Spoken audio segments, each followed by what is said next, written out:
पति पत्नी की दिल को छूने वाली कहानी। दोस्तों, आजकल प्यार होना, फिर शादी होना और कुछ ही समय में डाइवोर्स होना इतनी आम बात हो गई है कि ज़्यादातर लोग ऐसी घटनाओं को अब ज़्यादा अहमियत ही नहीं देते। उनकी तरफ से कभी कभी बेवजह ही हो रहे अलगाव को रोकने के लिए भी कोई प्रयास नहीं किया जाता।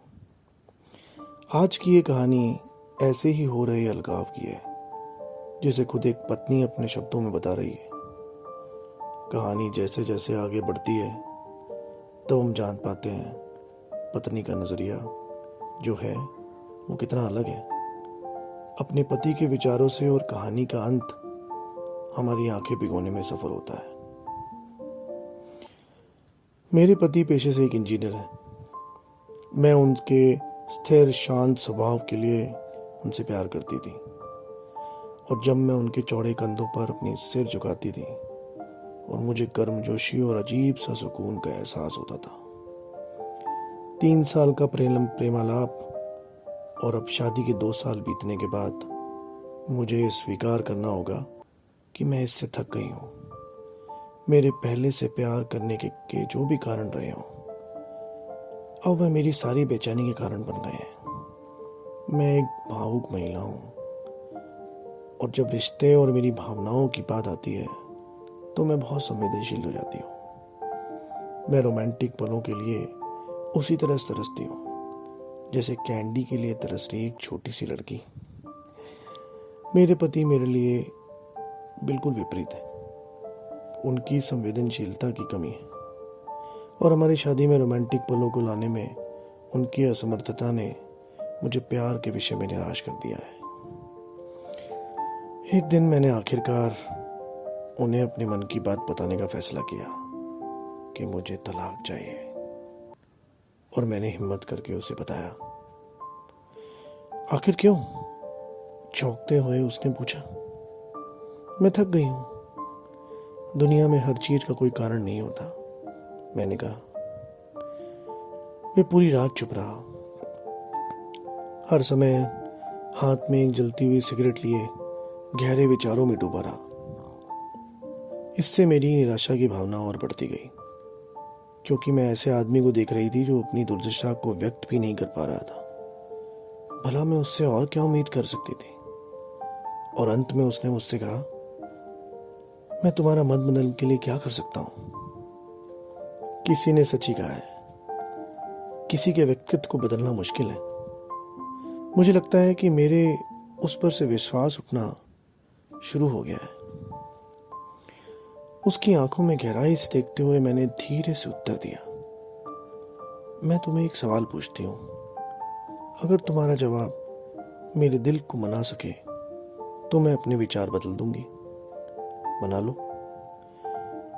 मान लो एक पहाड़ की चट्टान में खिला एक फूल चाहिए मुझे, और हम दोनों को ये पता है कि उस फूल को तोड़ने से तुम्हारी मृत्यु हो जाएगी।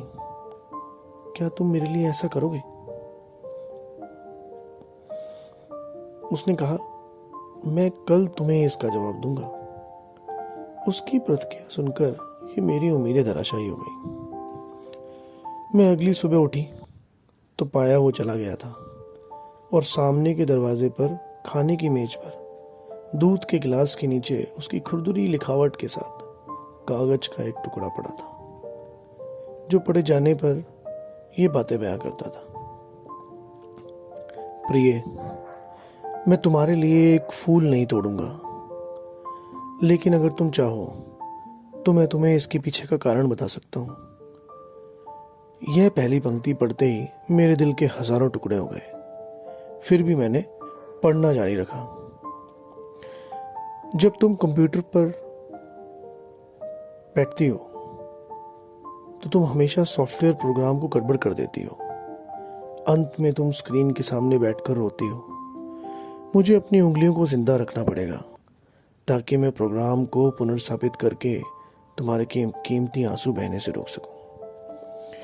तुम हमेशा घर की चाबियां गुम कर देती हो, इसलिए मुझे दरवाजा खोलने के लिए अपने पैरों को जिंदा रखना पड़ेगा ताकि दरवाजा तोड़कर तुम्हें घर के अंदर ले आ सकूं। तुम यात्रा करना पसंद करती हो, लेकिन हमेशा एक नई जगह में अपना रास्ता भूल जाती हो। मुझे तुम्हें रास्ता दिखाने के लिए अपनी आंखें जिंदा रखनी पड़ेंगी। तुम्हें हमेशा ऐंठन होती है जब भी तुम्हारे पीरियड्स हर महीने आते हैं। मुझे अपनी हथलियों को जिंदा रखना पड़ेगा ताकि मैं तुम्हारी पेट की ऐंठन को शांत कर सकूं।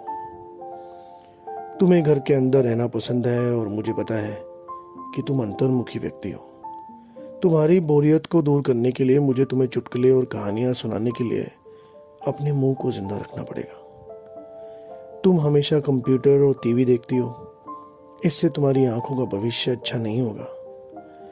मुझे अपनी आंखों को बचाना होगा ताकि जब तुम बूढ़े हो जाओ तो मैं तुम्हारी आंखें बन सकूं, तुम्हारे सिर से सफेद हो रहे बाल चुन सकूं, तुम्हारी नाखूनों को बिना तुम्हें चोट पहुंचाए काट सकूं।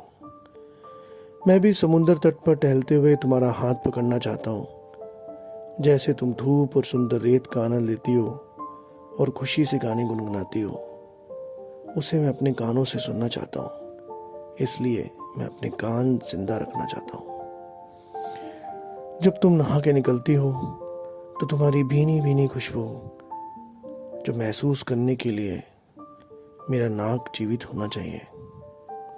इसलिए मेरी प्रिय, जब तक मुझे यकीन नहीं होता कि कोई है जो तुमसे इससे भी अधिक प्यार करता है, मैं तब तक उस फूल को नहीं तोड़ूंगा।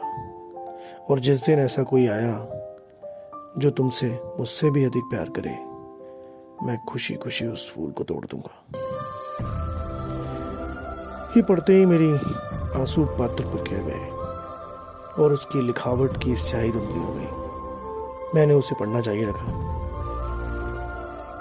अब जब तुमने मेरा उत्तर पढ़ ही लिया है, अगर तुम संतुष्ट हो, अगर मैंने तुम्हारे दिल को मना लिया है, तो कृपया सामने का दरवाजा खोलो, क्योंकि मैं बाहर ही खड़ा हूं तुम्हारी पसंदीदा ब्रेड और ताज़ा दूध के साथ। मैं जल्दी से दरवाजा खोलने के लिए दौड़ी और उसके चिंतित चेहरे को अपने हाथों से कसकर पकड़ा और चूम लिया और उसकी बाहों में समा गई।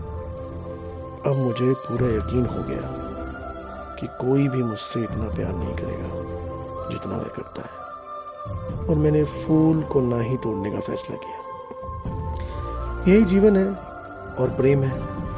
जब कोई प्यार से घिरा होता है तो उत्तेजना की भावना दूर हो जाती है और वह उस सच्चे प्यार को नजरअंदाज कर देता है जो शांति और नीरसता के बीच में होता है।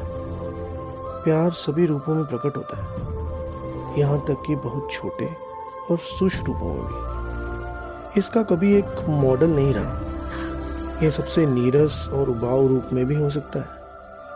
फूल और रोमांस प्यार का हिस्सा हो सकते हैं और प्यार नहीं। तो दोस्तों, आपको ये प्यार भरी पति पत्नी की कहानी कैसी लगी? इस छोटी सी कहानी ने आपके भी दिल को छुआ होगा। जरूर इसके बारे में बताएं। धन्यवाद।